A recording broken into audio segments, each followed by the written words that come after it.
For most girls, a time of high hopes and young dreams. But not for every girl. They had taken Linda, wrapped her up in a knife, and they put her into the Subaru. Rebellious acts. Toxic romances. The end result? Lives in ruin. Now your ass is mine, and I'm guaranteeing you I'm no murder you. You had like the American dream and the American nightmare meeting each other on the highway.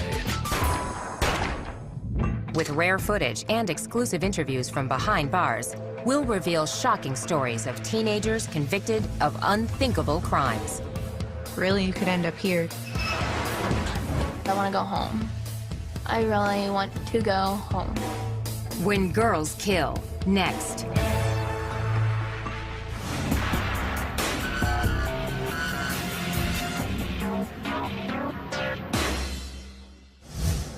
In many ways, these two Florida teenagers had a lot in common. They were from the same neighborhood and both had everything to live for. Rachel Wade was sort of an all-American girl. Sarah was a good kid. She had the whole world ahead of her. But 19-year-old Rachel Wade and 18-year-old Sarah Ludman wanted the same boy, and their love triangle spiraled out of control. Now your ass is mine, and I'm guaranteeing you I'm no murder you. I'm letting you know that now. In an exclusive interview, Rachel Wade relives the shocking outcome. I wish we could go back and instead of going against each other, maybe sitting down and talking through and just understanding that we didn't need him. Rachel Wade grew up an average kid from a stable family. Rachel was actually a fun-loving child, very happy-go-lucky. I was very active in school, did whatever I could, whatever clubs I could join. Like a lot of little girls, Rachel rebelled when she hit her teens. As soon as I got to about 15 or so, I started kind of veering off in the wrong direction. Rachel dropped out of school, ignored her curfew, and fought with her parents. Boys became her biggest interest, and she was chasing different boys. I don't think they were always the best boys to be with. We went through some tough times with her. But as she turned 18, Rachel earned her GED and landed a job as a waitress. She moved out of her parents' home and began to find herself. And I kind of went on my own path. Rachel was fun, loud, girly, sassy. She was a very independent woman, very strong-willed, kind of took the bull by the horns and took control of her own life. In the summer of 2008, Rachel ran into a boy she had known since childhood. 19-year-old Josh Camacho was not a grade school kid anymore. He was a player. He definitely had this bad boy image. He was all tatted up. He had pictures of himself, with guns and pit bulls and smoking weed, and just had this whole rap star persona. He wasn't what he was portraying himself to be. I just saw a whole nother side of him when we were alone. It was really good at first. About a month or two after we started dating, I started getting phone calls. According to Rachel, the angry calls came from 18-year-old Sarah Ludman, who started dating Josh around the same time. This was her first boyfriend, her first true love, and she went into it with innocent eyes. In court records, Josh characterized his relationship with both Sarah and Rachel as friends with benefits. But by the summer of 2008, the rivalry between the two girls was heating up. She decided that she was going to come to my job, made me spill some drinks. They followed me and my roommate home and tried to run us off the road, and it kind of just kept getting worse after that night. According to court documents, Rachel retaliated with threatening texts and insulting messages on social media sites and voicemails with explicit, often frightening warnings. Seriously, I told you to watch back and not kill with him. Now your ass is mine, and I'm guaranteeing you I'm no murder you. I'm letting you know that now, because you know what? Josh might have played me, but bitch, I'm gonna play your ass out too. Watch. It just got really acrimonious. Sarah was so upset by those messages. That's, what both of the girls had in their heads. Well, Josh wasn't the problem, it was the other girl. Court papers state by April 14th, 2009, the situation hit the boiling point. That morning at school, Sarah had been crying to her friends, and she was completely despondent to the point that her friends were like, you need to break up with him, you need to dump that guy. Later that evening, Rachel claimed Sarah showed up at her apartment. I heard her outside beeping her horn to let me know that she was out there. I was home alone, so I wanted to leave. On her way to the door, Rachel made a fateful decision. When I went to walk out of my house, I grabbed the knife off the kitchen counter. She made a tragic mistake of picking up a steak knife, just a usual kitchen steak knife, and she put it in her purse for protection. Rachel decided to go to a friend's house. Sarah met up with Josh. They were watching movies and hanging out at his sister's house, but he kept texting with Rachel. Josh later told police that he actually was telling Rachel to go back to her own house. Meanwhile, it was getting late and Sarah was out past her curfew. Sarah was supposed to be home at 11 o'clock. She was getting ready to go home. Sarah got into her van and planned to drop off Josh's sister and another girl at a local restaurant on her way home. As they drove, Sarah was flagged down by a car going in the opposite direction. The driver was a friend of Sarah's. She said, oh my gosh, you know, Rachel is right up the street. In a matter of minutes, things started to explode. Sarah raced up the street. According to court documents, Rachel was sitting on the hood of her car smoking a cigarette when Sarah's van suddenly appeared. She pulled up about 5 feet in front of my car. What they didn't know is that Rachel had a knife. Coming up, you won't believe how this feud came to a bloody end. I grabbed the knife, and she approached me anyways.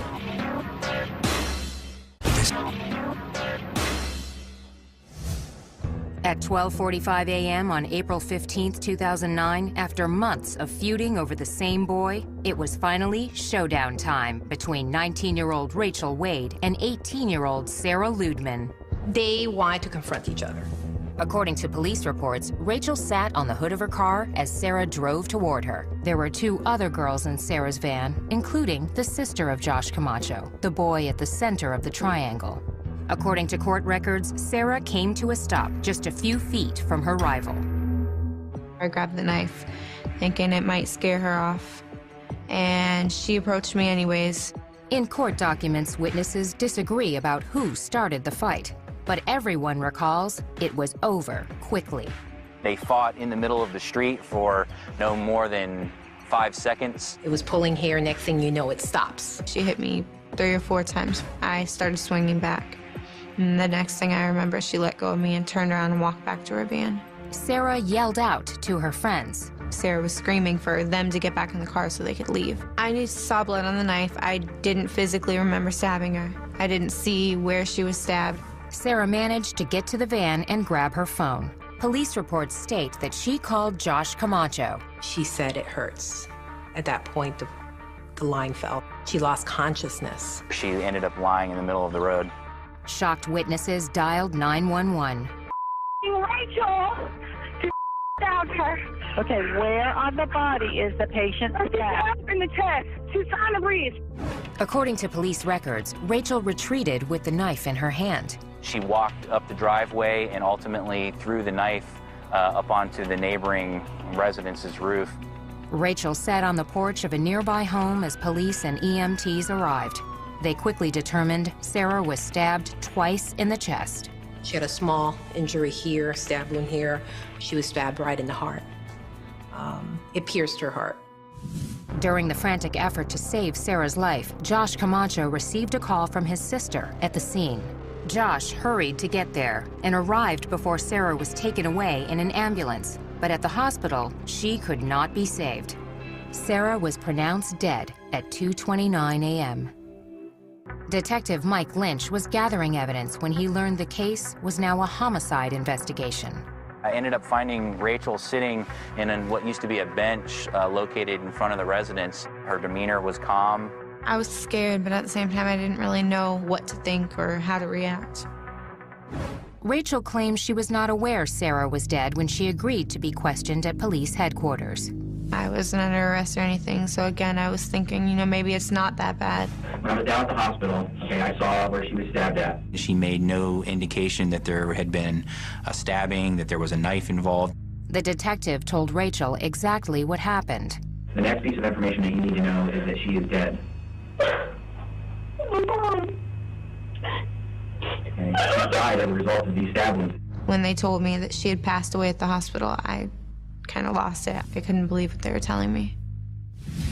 The hard truth of her situation became clear when Rachel was charged with second-degree murder. Bail was set at $500,000. If convicted, the 19-year-old faced life in prison. Fact is, she stabbed her and she killed her. For second-degree murder, I didn't have to prove she intended to murder her. Sarah came looking for a fight, so it was apparent to me that this was a good self-defense case. Murder or self-defense. The lines were drawn when the trial began in July 2010. Among the witnesses called by the prosecution, Josh Camacho. His tough bad boy pose was gone. Josh coolly maintained that he had an open relationship with both girls. When he came into court, the appearance was just a little guy. Very quiet, very soft-spoken. He says, I wasn't dating either girl. They're not my girlfriends. After these girls and their friends and their families talked about how he was their whole world and said, I was just sleeping with them. Camacho's testimony was shocking, but the prosecution's most damaging evidence came from Rachel herself. The threatening voicemails Sarah had saved. I'm gonna find you and I'm gonna beat your ass. He can get anything he wants from me. You still got your mommy and daddy's curfew, bitch. Why do you run your mouth and why are you that pathetic? So keep talking, Sarah. I'm gonna teach you it. I'm telling you now. I couldn't believe that it was me. It was out of character for me to say anything like I said to her. Please tell me, Sarah, why you would be a dumb enough put a brand new picture of you and Josh at the beach on your MySpace. I'm no murder you. I'm gonna play your ass out too. Watch. You're a fat bitch and I'm gonna kill you. If you're a prosecutor, you don't get a whole lot better evidence than that. In a risky defense move, Rachel took the witness stand and claimed she received similar messages from Sarah. It's a shame that Rachel didn't save voicemails from Sarah with threats, but she didn't. The jury deliberated less than 3 hours. We, the jury, find as follows: ask that the defendant in this case. The defendant is guilty of murder in the second degree as charged. So say we all. Michael Schwartz, foreperson of jury, July 23, 2010. In September, Rachel was back in court for sentencing, and the stakes were high. She could receive life in prison, or get credit for time served as a youthful offender and go free. Sarah's mother, Gay Ludman, wanted the maximum. This is my daughter. She lays in a cemetery. I go visit her there. The judge sentenced Rachel to serve 27 years behind bars. It's a tragedy for both sides. That's all I got to say. Justice has been served. We've lost our daughter as far as having her home with us, but she's still here for us, fortunately, to visit and look forward to someday her coming home. But Sarah's lost. You know, her parents have lost their only daughter. Both parents, I mean, they felt like they did everything they could to be good parents. They raised girls that they were proud of. Still, Rachel does have remorse. Not sitting down to talk to Sarah would be my biggest regret. We should have met up and we should have talked. And maybe it should have been him that we confronted. Instead of going after him, maybe walking away from him. No matter what somebody says about you or to you, it's not going to resolve anything to go out and fight him. And really, you could end up here. Up next, this Kentucky teen called herself the Devil's Daughter and unleashed hell with her group of young followers. I sought out people that had been ostracized.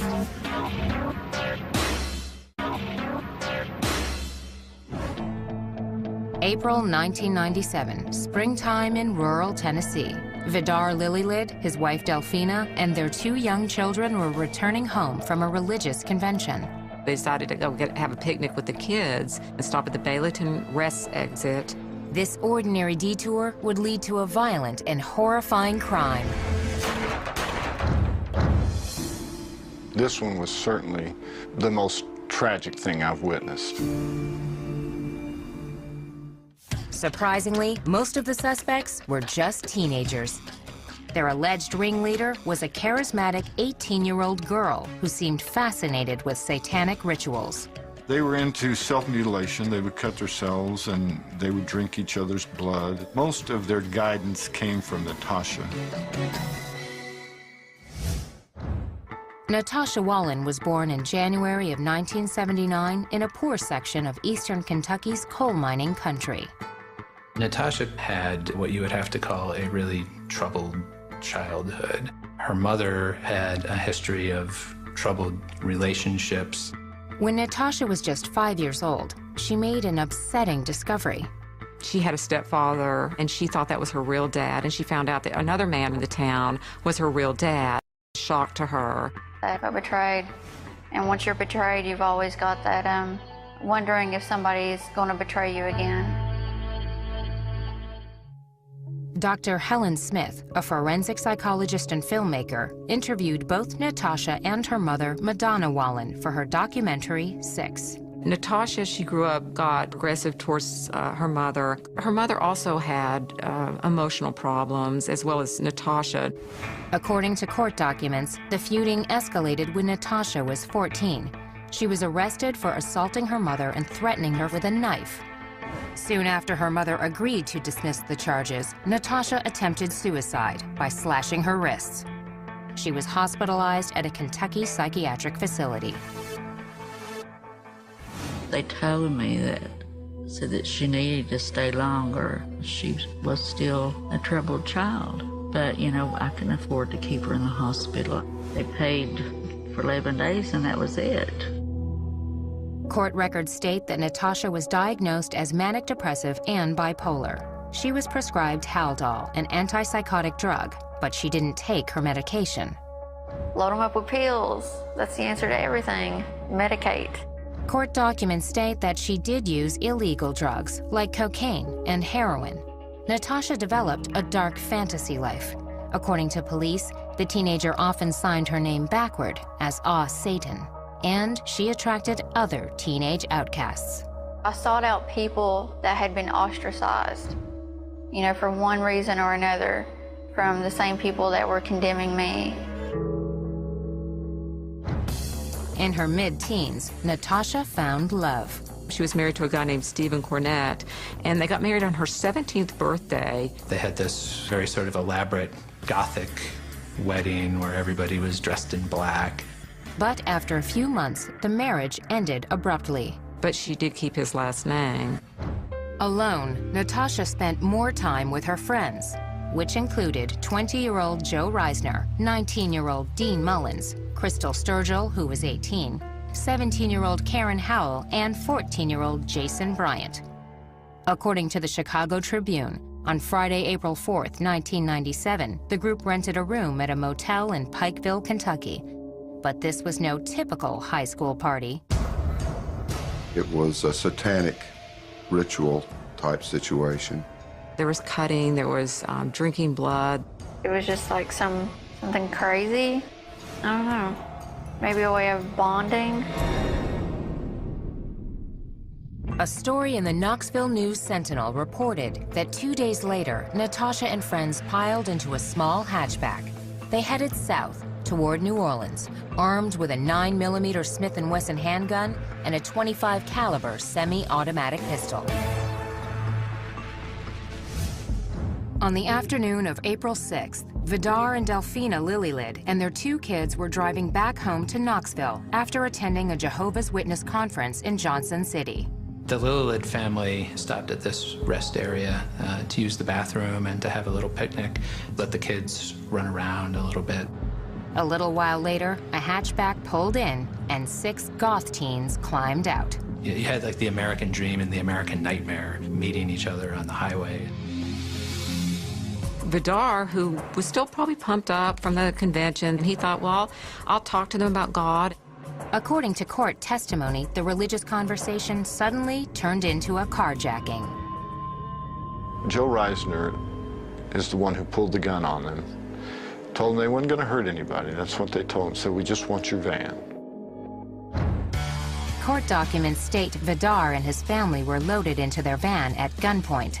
Natasha and 3 of her friends got in with them, while 2 others followed in the hatchback. They drove them to the next exit. They pulled into the first sort of small rural road they found. The area appears to be more remote than it actually is.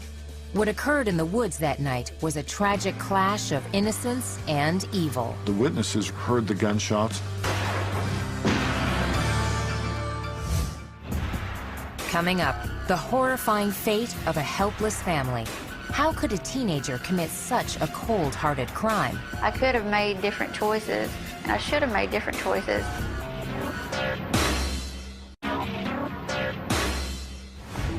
About 8:30 on the night of April 6, 1997, Natasha Cornett and her group of teen outcasts were speeding through Tennessee in a stolen van.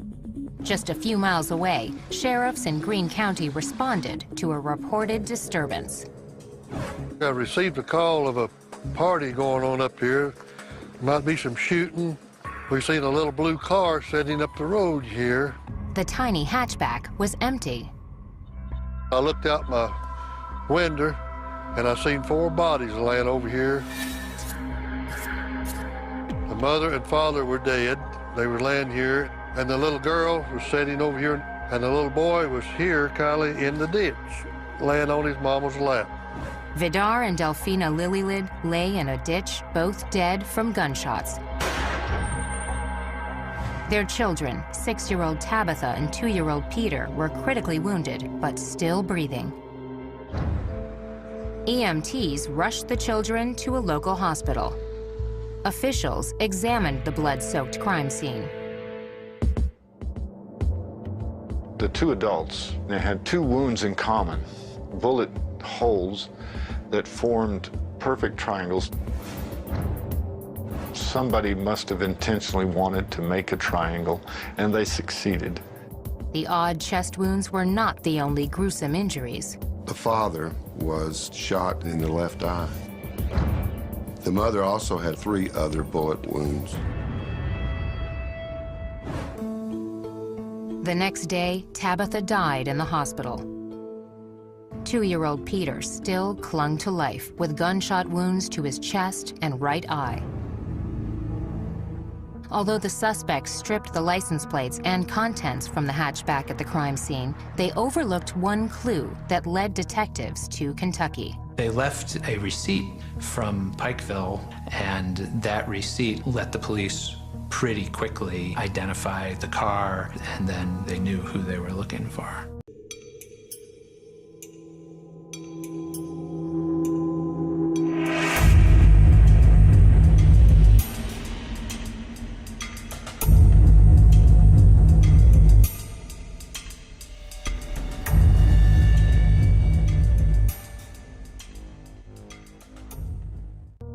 Police launched a nationwide manhunt while Natasha and her friends headed south in the Lilylids van. They felt like they needed to get out of the country. I mean, they had just murdered people. 2 days after the shootings, Natasha and the 5 other young fugitives arrived at the Mexican border near Douglas, Arizona. They were allowed to cross. They had made their way safely into Mexico. According to court testimony, some time after entering the country, the teens encountered Mexican police. After finding a knife in the van, officers ordered the group back to the border. There was an all-points bulletin out for them. But the computers hadn't worked all day. As they approached the border crossing, the system came back online. They had the bad luck being the first car to come through that border crossing station there when the computer came back up. And they were all arrested on the spot. Police reports state the suspects had in their possession Social Security cards and other property belonging to the murder victims. They also had 2 handguns. We, of course, went to Arizona and followed up on all that and found the guns, and they were ballistically matched to the shell casings recovered at the scene and bullets recovered from the bodies. Natasha and the rest of the group were transported back to Tennessee to face formal charges. While in custody, Natasha granted an interview to newsstand tabloid The Weekly World News. Cornett boasted she was Satan's daughter. She said that she believed in ritual murder. Natasha always said afterward that she only gave that interview because that's what this lawyer told her to do, that somehow it was going to help her case to appear insane. Soon after the interview was published, Natasha changed lawyers. Cornett and her 5 co-defendants were each charged with 3 counts of first-degree murder and 1 count of attempted murder. Prosecutors hoped to seek the death penalty, but several defendants claimed that the sole shooter was their youngest accomplice, 14-year-old Jason Bryant. This presented a crucial problem. In Tennessee, juveniles cannot receive the death penalty. With the death penalty ruled out for one prime suspect, prosecutors changed their strategy. We dropped the request for a death penalty. and made them the offer that they could plead guilty to first-degree murder and go before the court to have the court determine whether or not they were to serve life without parole or life. In February 1998, all 6 defendants pled guilty. The following month, they appeared for a dramatic sentencing hearing. 4 of the accused addressed the court. Natasha testified she was no longer the leader after the group left Kentucky. Cornett even maintained she tried to stop the shooting of the Lillylid family. I failed in my attempt to stop the death of them. And that weighed heavily on my conscience. The judge ruled Natasha was, quote, not necessarily a ringleader for the killings, but she was the instigator and the orchestrator of the trip and the things that led to the death of the Lillylids. She was the leader of the group. She used whatever she had available to get them into the group and to keep them in the group. She received the maximum penalty, 3 life sentences without parole for the murders of Vidar, Delphina, and Tabitha Lillylid. The 5 other defendants received the same sentence. Plus, all 6 were given an additional 25 years for the attempted murder of the sole survivor, 2-year-old Peter Lillylid. In a sense, a very real sense, they received a death penalty. They will not leave the penitentiary system until they're dead. For her part, Natasha Cornett maintains that better mental health care might have prevented her unthinkable actions. Taking life is never justifiable. Never. There's always options, there's always choices. And I should have made different choices, but hindsight is great, you know. Next, she was the new kid in town, on her own and looking for friends. Was Charlie Ely an innocent bystander, or part of a sadistic plot to murder a 15-year-old neighbor? And then I heard gunshots.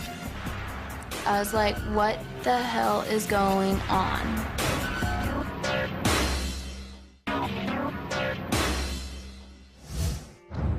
Most of her life, Charlie Ely was a good girl with very bad luck. My parents didn't take good care of me the way they should have, so they lost custody. From her earliest days, Charlie got used to feeling abandoned.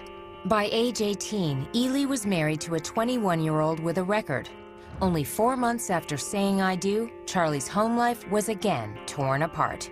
He was arrested for violating his probation and left her basically alone.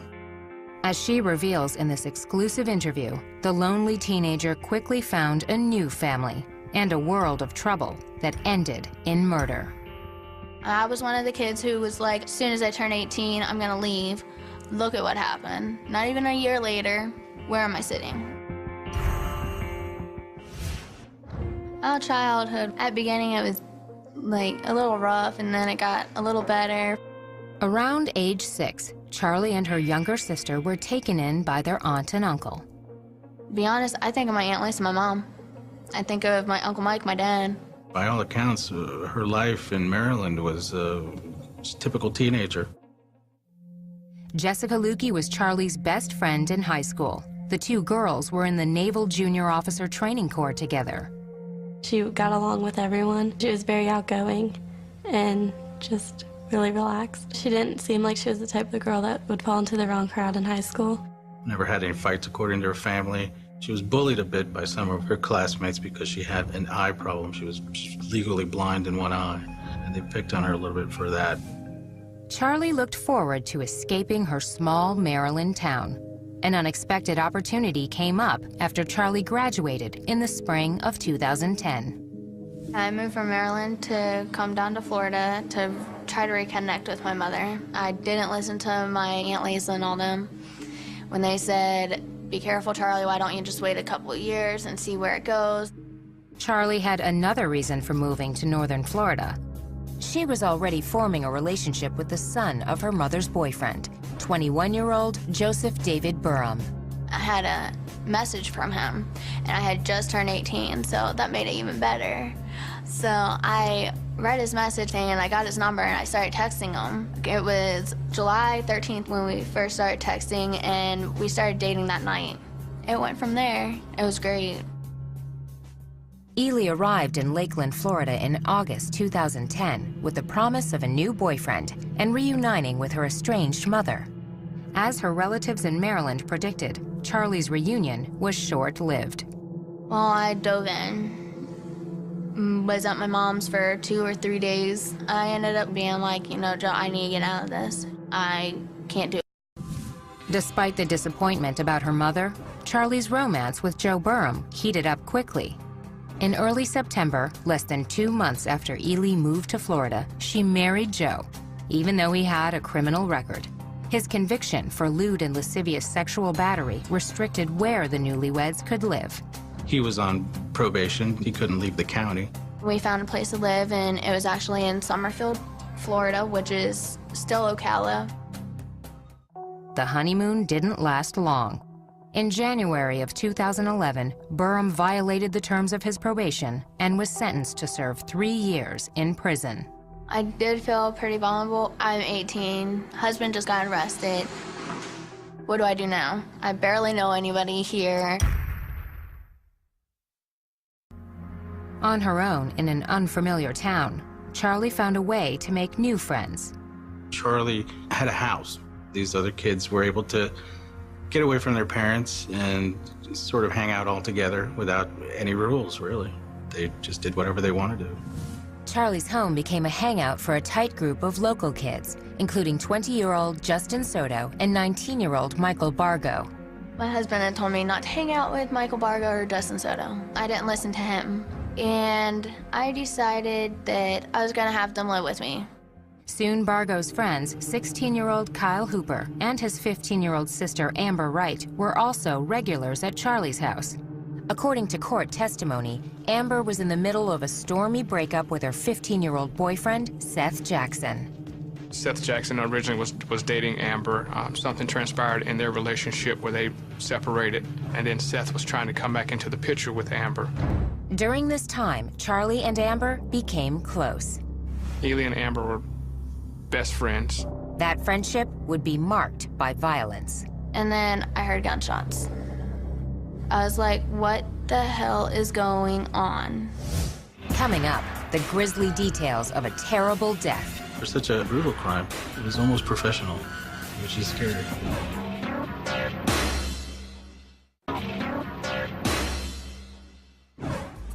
19-year-old Charlie Ely's reunion with her estranged mother fizzled, and her husband was locked up on a parole violation. On her own, in a new town, Charlie invited a group of teens into her home.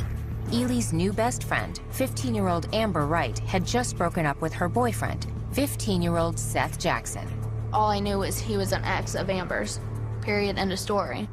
According to police reports, on the night of April 17, 2011, Charlie helped lure Seth to her house. Charlie had told us that when he arrived at the house that she actually opened the door for him. I was like, hey, what's up? What do you need? He's like, oh, I want to talk to Amber. I was like, okay, come on in. Seth had no idea what he was in for. I wish I could have done something, but I couldn't. According to court records, Seth tried to run out of the house. A neighbor reported seeing 3 male figures chase him and drag him back inside. Although the crime happened in her home, Charlie told police she had nothing to do with it. I was like, holy cow. I ran into my room. I didn't know what to do. I heard a few gunshots, door slamming. According to police reports, Seth was beaten and shot multiple times before he died. Then his body was set on fire. The day after the gruesome attack on Seth, his mother reported the 15-year-old missing. That night, police launched an investigation. On April 19th, 2 days after Seth disappeared, police brought Charlie and some of her friends in for questioning. You know a lot more than what you're telling me. I know a lot more than what you're telling me. Can we agree with that? Law enforcement has a good way to try to coax things out of you. Let's just put it that way. I didn't trick her in any way for her to tell me the truth. You knew that Seth was never going to walk out of your house alive. Is that correct? After more than 2 hours of questioning, Charlie was exhausted. All by myself once again. The search led police to a remote lime rock pit where divers found 3 large paint buckets containing ashes and other remains. More burnt human remains were discovered in a fire pit at Charlie's home. There was very little physical evidence of what had actually occurred there. Forensic tests identified the victim as Seth Jackson. For such a brutal crime, it was almost professional, which is scary. Charlie, along with Michael Bargo, Justin Soto, Kyle Hooper, and Amber Wright, were arrested and charged with first-degree murder. All 5 pleaded not guilty. Ely's defense attorney, Jonathan Bull, requested a speedy trial for his client. Mr. Bull was thinking that it would behoove her to just go ahead and get this done, maybe catch the prosecution off guard a bit. Charlie's trial began in September 2011, 6 months after the murder. On September 23, 2011, the case went to the jury. It took a little more than an hour for jurors to reach a unanimous verdict. Charlie Ely was found guilty of first-degree murder. The only time that there was any real emotion was when the jury handed down the verdict, when she broke down and sobbed. A month later, Charlie was back in court to hear her sentence. It is the judgment of the law and the sentence of the court that you spend the remainder of your natural life confined in the Florida Department of Corrections. A life sentence is imposed. Ironically, while the 19-year-old will likely spend the rest of her days in prison, Charlie's husband, Joe Burham, is scheduled to be released in September 2012. Charlie will have to live with regret. There's so many things that rush through my head that I wish I could have done. I could have, should have, would have done, but I didn't. Amber Wright, Kyle Hooper, Michael Bargo, and Justin Soto maintain their innocence. They are currently awaiting trial for first-degree murder. Advice I'd give other young women, listen to the people who love you. I had talked to my aunt a few times, and she wanted me to come up and live with her and come back up to Maryland. I never did that. I wish I would have, because I want to go home. I really want to go home. Next, a story so strange it has to be true. The girl who said yes to her mother's murder and lived with the body for almost a month. Tess Dam was truly the mastermind and the driving force behind this.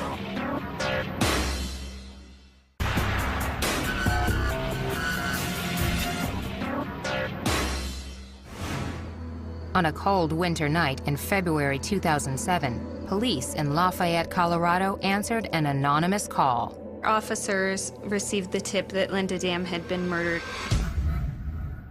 At the home of 52-year-old Linda Dam, police say they found her 15-year-old daughter Tess and Tess's boyfriend, 17-year-old Brian Grove. As more officers arrived, they began to try and develop more information about Linda Dam. Was she safe? Was she still alive? The bizarre answer would generate shocking national headlines. As a child, Tess Dam faced major challenges. Tess Dam grew up without a father. Her father and mother split when she was 2. Linda was very clearly addicted to alcohol, very severely alcoholic. But by all accounts, Tess and her mother enjoyed a close relationship. In 2004, when Tess was 13, she joined a basketball team at the local rec center. Eddie Anderson was the coach. She really loved her mom. Even in practice, she would go hug her mom. But Linda would come up to me, and I could smell alcohol on her breath. By 2006, things were changing. According to the Rocky Mountain News, on several occasions, Tess was picked up by police for violating curfew. In July, she was escorted home by a cop who was alarmed by Linda Dam's condition. An officer sees Linda stumbling down the stairs. She's visibly intoxicated. Lafayette police say they did try to get social services to intervene. They faxed over the request to the county social services, and apparently the fax never arrived. A few months later, Tess met Brian Grove at an area youth center. According to the Denver Post, by early 2007, Brian was living with Tess in Linda's home. But the young couple wanted a house of their own. They found a model home worth approximately $500,000, and they told their friends that they wanted to kill Linda Dom to get the money to buy this house. A 16-year-old friend named Jared Smith described a conversation with Tess and Brian that started at a local restaurant near the end of February 2007. Smith told police Tess and Brian talked about how much they hated Linda. On the drive back to Linda's home, Brian allegedly asked Tess if she wanted him to take care of her mother. Tess said yes. Brian went in the home while Tess and Jared were driving around. Jared Smith said he had no idea what Brian had planned. Brian later admitted that he had tried to strangle Linda, and that didn't work. Once she lost consciousness, he got a knife, drove it into her neck, and so hard that he actually couldn't pull the knife back out again. Got another knife and ended up stabbing her more times until she died. He stabbed her approximately 18 times. According to Jared Smith, Brian called and asked him to come to the house. When Jared arrived, Brian told him that he killed Linda. Jared said he did not want to be involved. Brian told him that he was already involved. Smith claimed he closed his eyes while he helped Brian move Linda's body. They had taken Linda, wrapped her up in a knife, and they put her into the Subaru. Brian then turned to his best friend, 18-year-old Jared Guy, for help. Brian and Guy were both born in India and raised by Colorado families. We considered each other brothers. In his interview with police, Guy offered a different version of Linda Dam's death. He said Brian Grove told him Linda attacked Tess. Grove simply came to her aid. They said it was more of a self-defense kind of thing, that Brian went in and tried to protect Tess. Jared Guy claims he advised Brian to turn himself into police. But after much convincing, Guy agreed to help his friend dispose of Linda's body. Guy told the cops they considered leaving the corpse in a landfill. Instead, they ended up at a local cemetery. The ground was frozen. Brian thought that they hadn't buried her deep enough, so he brought Jared Guy, and they both dug her back up and then drove back to the house.